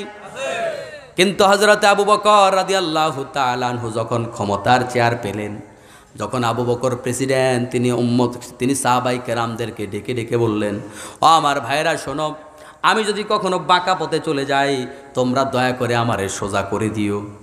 সুবহানাল্লাহ, বাড়ি যে কইল, আমি যদি বাঁকা পথে চলে যাই, আমারে সোজা করে দিও। আবু বকর কি সাধারণ মুসলমান? আপনার আমার মতো প্রেসিডেন্ট? এত বড় বিশ্ব নেতা, আবু বকরের মতো নেতা কিয়ামত পর্যন্ত এই জমিনের একজন হবে না। ওমরের মতো নেতা কিয়ামত কিয়ামত পর্যন্ত একজনও হবে না। ঐতিহাসিকগণ সাক্ষী দিয়েছে, অর্ধেকটা পৃথিবীর প্রেসিডেন্ট ছিলেন ওমর। ঐতিহাসিকরা বলছে, যারা সমাজ বিজ্ঞান নিয়ে কথা বলে কাজ করে, তারা বলছে হযরত ওমর রাদিয়াল্লাহু তাআলা আনহু তো অর্ধেক পৃথিবীর প্রেসিডেন্ট ছিল। এই ওমরকে যদি গোটা দুনিয়ার প্রেসিডেন্ট বানিয়ে দেওয়া হয়, গোটা দুনিয়ায় এই একজন ওমর রাদিয়াল্লাহু তাআলা আনহু শান্তি কায়েম করে দিতে পারবে, এক আনার দুর্নীতি হবে না। তার নাম ওমর, নাম কাও আসতে নেতা না। আমার মুসলমান ভাইয়েরা, এত বড় নেতা যদি বলতে পারে আমি ভুল করলে আমারে সোজা করে দিও, তাহলে আপনার বাবা ভুল করছে, আপনার মেম্বার ভুল করেছে, আপনার চেয়ারম্যান ভুল করেছে, তিনি ভুল করলে তাকে সোজা করে দেয়া, এটাও তো ভালোবাসার পরিচয়। রাগ করছেন আপনারা? ভুল কথা বলছি? ভুল কি হইতে পারে না ভাই? আমার কি ভুল হইতে পারে না? আমাকে আপনারা এনেছেন কিছু কথা বলার জন্য, কিছু কথা শেখাবার জন্য, কিন্তু আমার ভুল নাই? ভুল নাই কার? তার নাম বলেন। আমার মুসলমান ভাইরা, তাহলে আমরা সবাই ভুলের ঊর্ধ্বে না, ঠিক কি না? একটা মজার কথা শুনবেন। আমাদের এই যে আমরা যে মানুষ, আমরা কি সবাই বলেন না কি? ওই যে একজন মেরাজে গেছে, ওনার উড়ান কুমিরতে, আমরা সবাই মানুষ। এই মানুষ আরবি কি? নাস। মানুষ আরবি কি? নাস। সূরা নাস পারেন না? কুল আউযু বিরব্বিল ফালাক কেমন? কি? কুল আউযু বিরব্বিন নাস। এই সূরা নাস, নাস মানে মানুষ। এই নাস শব্দটার মূল হলো নাসইউন। নাস মানে মানুষ। এই নাস শব্দের মূল হলো নাসইউন। নাসইউনের একটা মৌলিক অর্থ আছে, সেটা হলো এই নাসইউন মানে হলো ভুলে যাওয়া। নাসইউন মানে কি?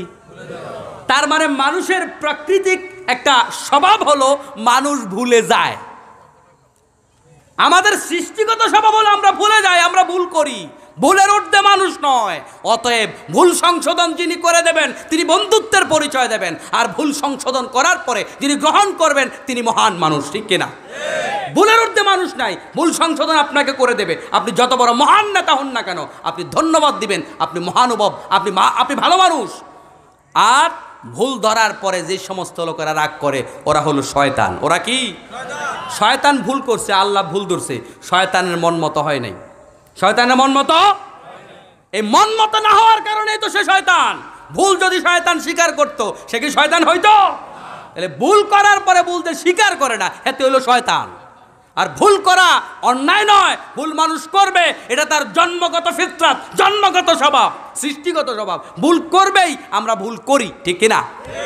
ভুলকারীদের ভেতরে সবচাইতে ভালো মানুষ যিনি ভুল করার পরে ভুল স্বীকার করে তওবা করে ফিরে আসে। সুবহানাল্লাহ।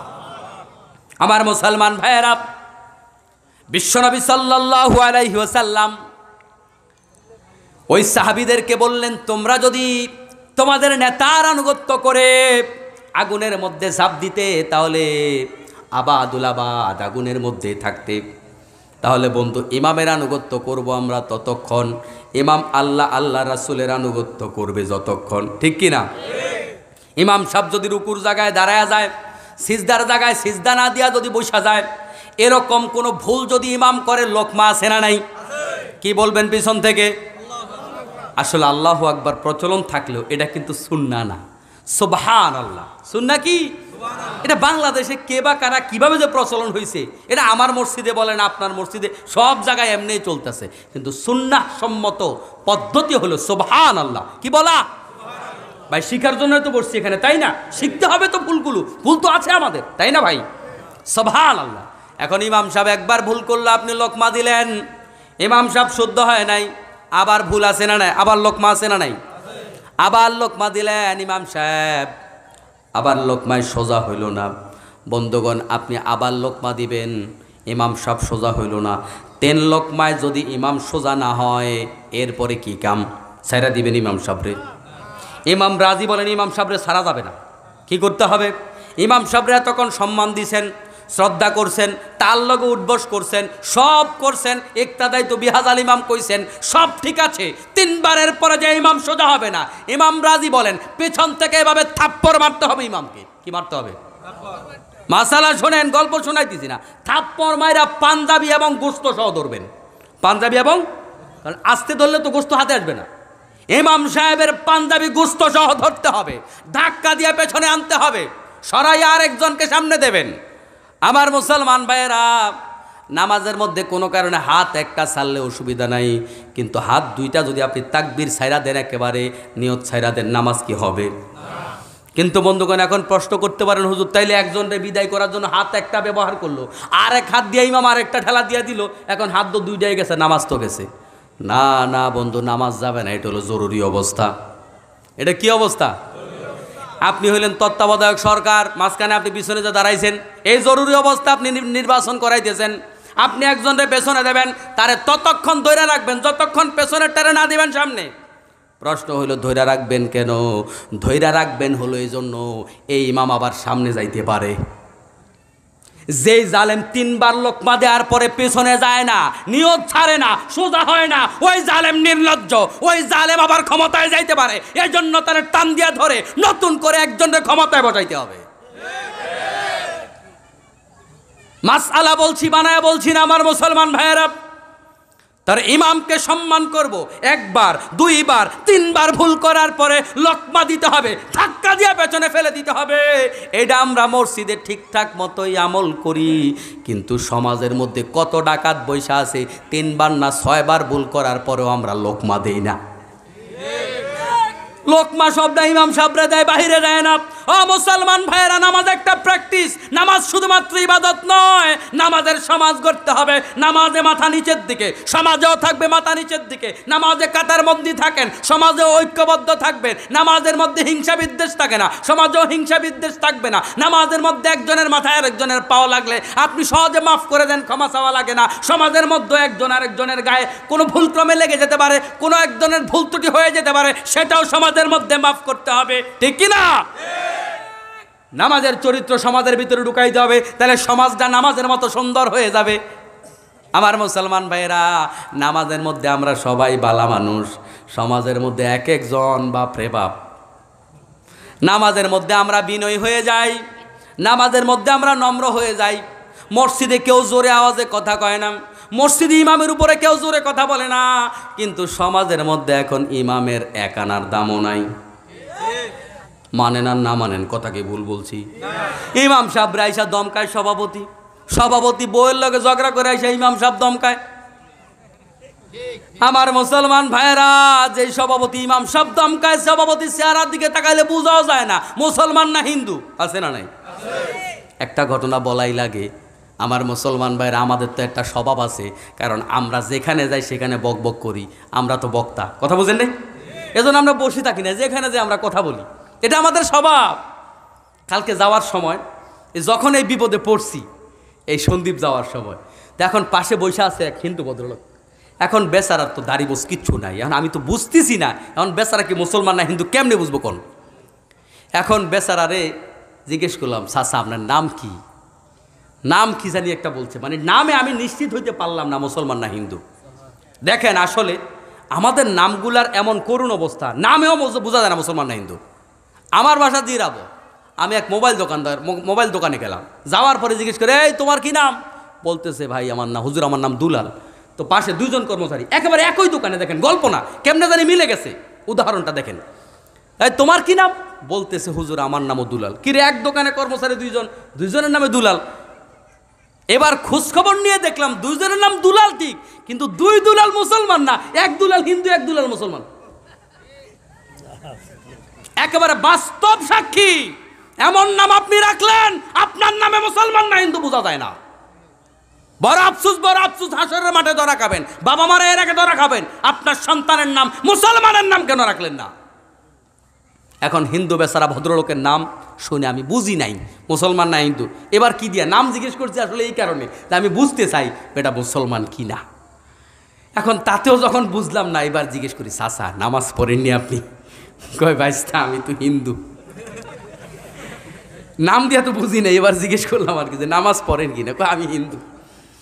এখন ওই লোকেরে এই যতক্ষণ গেলাম না সন্দীপ, ততক্ষণ পর্যন্ত ইসলামের দাওয়াত দিলাম, তারা বুঝাইলাম। তো আসার সময় আবার পাইলাম আজকে 2 ভদ্রলোক। এই 2 ভদ্রলোক হইল এমন এক পীর সাহেবের ভক্ত, যেই পীর সাহেব হইল বিদআতি। তো এই 2 ভদ্রলোকের আসার সময় কোরআন হাদিস দিলাম। এরপরে কয় যে আয়াতগুলো হুজুর লেখা দেন, আপনি যে দলিল দিচ্ছেন ও লেখা দেন। তা আমি লেখা দিছি। কয় আপনার নাম্বার দেন, তো আমি নাম্বার শুদ্ধ দিয়ে আসছি। যাই হোক, আমার মুসলমান ভাইয়েরা, বলছিলাম আমরা যে কথা বলি, আমরা কথা নরম পাইলে ঠিকঠাক মতোই বলি, কিন্তু শক্ত জায়গায় কথা বলি। মসজিদের সভাপতি হিন্দু না মুসলমান বোঝা যায় না। আরে ভাই, আপনি দাড়িটা রেখে দেন না। কবে মরবেন বলতে পারবেন? আমার সামনে যারা বসে আছেন, কন্দে একজন হাত তোলেন, হুজুর আমি অমুক দিন মারা যাবো, কন্দেহি একজন বলেন না, বলেন। 2 দিনের গ্যারান্টি দেন, না আপাতত 2 দিনের গ্যারান্টি দেন, 2-3 ঘন্টার গ্যারান্টি দেন। দিতে পারবেন? পারবেন? যদি না পারেন, আল্লাহ নবীর সামনে যখন দাঁড়াবেন, যখন আমি যেরকম গতকাল টেনশনে পড়ছি মুসলমান না হিন্দু, নবীর সামনে কেমনে গিয়ে বলবেন ইয়া রাসূলুল্লাহ আমি তো মুসলমান, আমার জন্য সুপারিশ করেন? কেমনে বলবেন? বলার কোনো রাস্তা থাকবে? আপনি কি বলতে পারবেন যে সময় পাবেন, মোটামুটি একটু সময় পাবেন, 2 মাস সময় পাবেন, যে দেখতে মুসলমানের মতো বোঝা যায়, এটা বোঝানোর জন্য এর সময় কি ভাই পাবেন? পাবেন? রাগ করছেন না আপনারা? রাগ করেন না বাজান, রাগ করেন না। আগামী বছর মাহফিলে আমরা আসতে পারবো? কোনো কথা দিতে পারবো? আমি বাড়ি যেতে পারবো, এখান থেকে বলতে পারবো। এই যে আমরা 2, 4, 5, 10 দিনের সফরে বের হয়ে যাই ঢাকার থেকে, 5-10টা মাহফিল করে আবার ঢাকায় যাই, আবার জুমার নামাজ পড়াই, আবার আমরা বের হই। আমি কি জানি আমি যে বাসায় যেতে পারবো? বলতে পারবো? তাহলে আমাদের ভালো হওয়া কি আজই দরকার না আগামী রমজান মাসে? কখন দরকার? এজন্য আমাদের এখন থেকে সুন্নাত ধরতে হবে। রাজি আছেন? আমার মুসলমান ভাইয়েরা, বলছিলাম আল্লাহর আনুগত্যের ক্ষেত্রে কোনো প্রশ্ন, নবীর আনুগত্যের ক্ষেত্রেও কোনো প্রশ্ন নাই। কিন্তু মুসলমান ভাইয়েরা, আমার আপনার নেতা, আমার আপনার দায়িত্বশীল যারা, তাদের আনুগত্য করার ক্ষেত্রে অবশ্যই দেখতে হবে আমার দায়িত্বশীল আল্লাহর আনুগত্য করে কিনা, ঠিক কিনা? আমার মুসলমান ভাইয়েরা, আল্লাহ নবী সাল্লাল্লাহু আলাইহি ওয়াসাল্লাম আনুগত্যের মাপকাঠিতে এমন জায়গায় উত্তীর্ণ, আল্লাহ রাব্বুল আলামিন তাকে এতটাই মর্যাদা দিয়েছেন, এতটা সম্মান দিয়েছেন, ওই নবীর আনুগত্য না করলে ইমানদার হওয়া যায় না। ওই নবীর কথা বিশ্বাস না করলে ইমান থাকে না। ওই নবীর কথা না মানলে জান্নাত পাওয়া যায় না। ওই নবীর কথা না মানলে আল্লাহর ক্ষমা পাওয়া যায় না। ওই নবীকে সাহাবায়ে কেরাম এতটা বিশ্বাস করত, সাহাবায়ে কেরাম যেটা দেখতো সেটাও বিশ্বাস করত, সাহাবায়ে কেরাম যেটা দেখতো না সেটাও বিশ্বাস করত। একদিন বিশ্বনবী সাল্লাল্লাহু আলাইহি ওয়াসাল্লাম সকালবেলা আবু জাহেলের সাথে দেখা। আবু জাহেল কয়, বাতিজা, প্রত্যেক দিন তো নতুন নতুন কত খবর তুমি শোনাও, আজকে নতুন কোনো খবর তোমার কাছে আছে নাকি? বিশ্বনবী বলে, হ্যাঁ চাচা আছে তো। কি ঘটনা? আল্লাহর নবী সাল্লাল্লাহু আলাইহি ওয়াসাল্লাম কয়, গত রাত্রে আমি মেরাজে গেছিলাম, 7 আসমানের উপরে গিয়েছিলাম। আমার সাথে আমাকে আল্লাহ তাআলা জান্নাত দেখিয়েছে, জাহান্নাম দেখিয়েছে, আরো কত কত নিদর্শন আমি আল্লাহর কাছে দেখেছি। এই ঘটনা শোনার পরে আবু জাহেল চিন্তা করছে, এতদিন পর্যন্ত বহুত চেষ্টা করছি পাগল প্রমাণ করার জন্য, মিথ্যাবাদী প্রমাণ করার জন্য, পারি নাই। এবার মনে হয় দারুণ সুযোগ হয়েছে, এবার মোটামুটি এই ট্যাবলেট বিক্রি করে কয়দিন ভাত খাওয়া যাইব। এবার আবু জাহেল সামনে গিয়া দেখে হযরত আবু বকর আসছে। যো আবু বকর, খবর কি শুনছো? কি খবর? ও খবর হইল তোমার নবী মুহাম্মদ নাকি এই ঘটনা ঘটাইছে। তাই নাকি? হ্যাঁ, দেখো তোমার নবী কেমন পাগল হয়েছে। আবু বকর রাদিয়াল্লাহু তাআলা আনহু বলে, এই কথাগুলা কি সত্যি সত্যি আমার নবী বলছে? আবু জাহেল কয়, হ্যাঁ তোমার নবী বলছে, মুহাম্মদ বলছে, আমি নিজ কানে শুনছি। আবু বকর রাদিয়াল্লাহু তাআলা আনহুর সাথে সাথে বলে দিলেন, ও আবু জাহেল শোনো, আমার নবী কোনোদিন মিথ্যা কথা বলতে পারে না। আমার নবী যদি এই কথা বলে থাকে, আল্লাহর কসম করে বলছি, আমার নবী অবশ্যই অবশ্যই সত্যি কথাটাই বলছে। আল্লাহু আকবার। তাহলে নবীর কথাগুলা কত সঠিক, নবীর কাজ কত সঠিক, আর নবীর প্রতি সাহাবায়ে কেরামের আস্থা বিশ্বাস কতটা বেশি ছিল। এজন্য বন্ধুগণ, আল্লাহ এবং আল্লাহর নবীর আনুগত্য করার ক্ষেত্রে কোনো যুক্তি দেয়া চলে না। আল্লাহ নবী সাল্লাল্লাহু আলাইহি সাল্লাম একদিন রাস্তায় হাঁটছিলেন, হাঁটার সময় একজন ইহুদির সাথে সাক্ষাৎ। ইহুদির থেকে আল্লাহর নবী কিছু টাকা ধার নিয়েছিল। ইহুদি টাকা ধার নিয়েছিল, আল্লাহর নবী যথাসময়ে টাকা পরিশোধ করে দিয়েছে। কিন্তু ইহুদি আল্লাহর নবীকে আটকালো আর রাস্তার মধ্যে তর্ক করতেছে, আপনি টাকা দেন নাই। আল্লাহর নবী বলে, আমি টাকা দিছি। ইহুদি কয়, টাকা দেন নাই। আল্লাহর নবীর সাথে তর্কে বিতর্কের এক পর্যায়ে ইহুদি কয়, টাকা যদি দিয়া থাকেন প্রমাণ দেন। আল্লাহর নবী এবার খানিকটা বিব্রতিকর অবস্থার মধ্যে পড়ে গেলেন যে কথা তো ঠিক, টাকা তো দিছি, প্রমাণ তো রাখি নাই, সাক্ষী তো রাখি নাই। হঠাৎ করে একজন নমুসলিম আসলেন, আগে যিনি ইহুদি ধর্মের ছিলেন, ভিন্ন ধর্মের ছিলেন। ওই নমুসলিম এসে বলতেছি, ইয়া রাসূলুল্লাহ, আমি সাক্ষী আছি। আল্লাহর নবী বললেন, ও আমার সাহাবী, তুমি সাক্ষী হইলা কেমনে? টাকা নিতেও তুমি দেখো নাই, টাকা দিতেও তো তুমি দেখো নাই। ওই সাহাবী বলছে, নমুসলিম বলছি, ইয়া রাসূলুল্লাহ, আমি আমার মূর্তিগুলারে দেখে দেখে পূজা করতাম। আপনার কথা শুনে আমি না দেখা আল্লাহর উপর ঈমান এনেছি। আমি আমার মূর্তিগুলো দেখে দেখে ইবাদত করতাম। আপনার কথা শুনে ওই জান্নাতের উপর ঈমান এনেছি, জান্নাত দেখি নাই। আপনার কথা শুনে জাহান্নামের উপর ঈমান এনেছি। আপনি বলেছেন কবরে সাপ বিচ্ছু আছে, কবর খুললে সাপ বিচ্ছু পাওয়া যায় না। আপনার কথা শুনে আমি ওই কথাগুলোর উপর বিশ্বাস স্থাপন করেছি। এত বড় বড় নিদর্শন আমি বিশ্বাস করতে পারলাম। এই 2 আনার টাকা আপনি নিয়ে টাকা দিবেন না, এটা কখনো হতে পারে না। আমি এই কথা কোনোদিন বিশ্বাস করি না। সুবহানাল্লাহ। সাহাবাই কেরাম আল্লাহর নবীকে কতটা বিশ্বাস করেছেন। কিন্তু আজকের এই জামানায় আমরা ইসলামের অনেক কথা মানতে চাই না। ইসলামের কথা শুনলে আমাদের অনেকের গায়ে জ্বলে, রাসূলের আদর্শের কথা শুনলে অনেকের মনে কষ্ট যায়। ও মুসলমান ভাইরা, রাসূলের আদর্শের কথা শুনলে যদি আপনার মনে কষ্ট যায়, আপনি যদি সেখানে যুক্তি দেন, তর্ক দেন, বন্ধু মনে রাখবেন সকল যুক্তি তর্ক আপনার দেওয়ার মতো যেই জ্ঞান আছে, আল্লাহর কোরআনুল কারীমের জ্ঞান তার চাইতে বড় জ্ঞান, ঠিক কিনা? মা উতিতুম মিনাল ইলমি ইল্লা কালিলা। আল্লাহ রাব্বুল আলামিন বলেন, আমি তোমাদেরকে কোনো জ্ঞান দেই নাই, কোনো ইলম দেই নাই। যদি দিয়ে থাকি বড় সামান্য, বড় সামান্য, ওই সামান্য জ্ঞান দিয়া তোমরা সব বুঝবা না। বরং আমি তোমাদেরকে যা বলেছি তার আনুগত্য করো, যা করতে বলেছি তোমরা তা করো, যা ছাড়তে বলেছি তোমরা ছেড়ে দাও। কারণ সব বুঝা বুঝা আনুগত্য করবা, এই বুঝার জ্ঞান তোমাদেরকে আল্লাহ দেয় নাই, ঠিক কি না? অজু করার পরে আমরা হাত ধুই, মুখ ধুই, মাথা মাসে করি, টাকলু সহ ধুই, ঠিক কি না? কিন্তু বাতাস বের হয়েছে পিছন দিয়া। আপনার আমার যুক্তি বলে যদি অজু করার দরকারই হয় তাহলে অন্তত পাছা ধোয়া দরকার। কিন্তু আপনার আমার যুক্তি যেটা বলে ইসলাম সেটা বলে না। তার মানে বোঝা গেল যুক্তি দিয়া ইসলাম চলে না, ঠিক কি না? ইসলাম চলে আল্লাহর কথায়, নবীর কথায়, এর বাইরে কোনো কথা নাই। ভালো লাগলেও মানবেন, ভালো না লাগলেও মানবেন। কিন্তু বড় আফসোসের বিষয়, আজকের পৃথিবীতে কোনো হিন্দু, বৌদ্ধ, খ্রিস্টান, কোন ধর্মের লোকেরা ওই ধর্মের বিরোধিতা করে না, ওই ধর্মের কিতাবের বিরোধিতা করে না, ওই ধর্মকে অবজ্ঞা করে না। আজকে মুসলমানের সন্তানরাই মুসলমানদের আদর্শ, নবীর আদর্শ, আল্লাহর আইনের বিরোধিতা করে, ঠিক কিনা? আমরা সমাজের মধ্যে আল্লাহর আইন, নবীর সুন্নাতের কথা বললে অনেক মুসলমানের সন্তানের মনে কষ্ট যায়। কোনো ধর্মের লোকেরা তার ধর্মের বিরোধিতা করে না, অথচ আমরা জানি ইসলাম হলো একমাত্র ধর্ম, ঠিক কিনা? ইসলাম কেবল সত্য ধর্ম। সত্য যদি কোনো ধর্ম থাকে একটাই আছে, সেটা হলো ইসলাম। জানার পরে, বুঝার পরেও আমরা ইসলামের বিরোধিতা করি। আমার মুসলমান ভাইয়েরা, আল্লাহ রাব্বুল আলামিন এই আয়াতের মধ্যে আমাদেরকে বললেন, তোমাদের মধ্যকার যদি কোনো ঝামেলা হয়ে যায়, তোমাদের মধ্যকার যখন কোনো ধরনের ফিতনা ফাসাদ হয়ে যায়, আল্লাহর নবী সাল্লাল্লাহু আলাইহি ওয়াসাল্লাম বলেন, ওই ফিতনা ফাসাদ, ওই ঝামেলা আল্লাহ এবং আল্লাহর নবীর দিকে ফিরা দাও। সুবহানাল্লাহ। তার মানে বন্ধুগণ, বোঝা গেল সব সমস্যার সমাধান আছে কোরআনে এবং হাদিসে।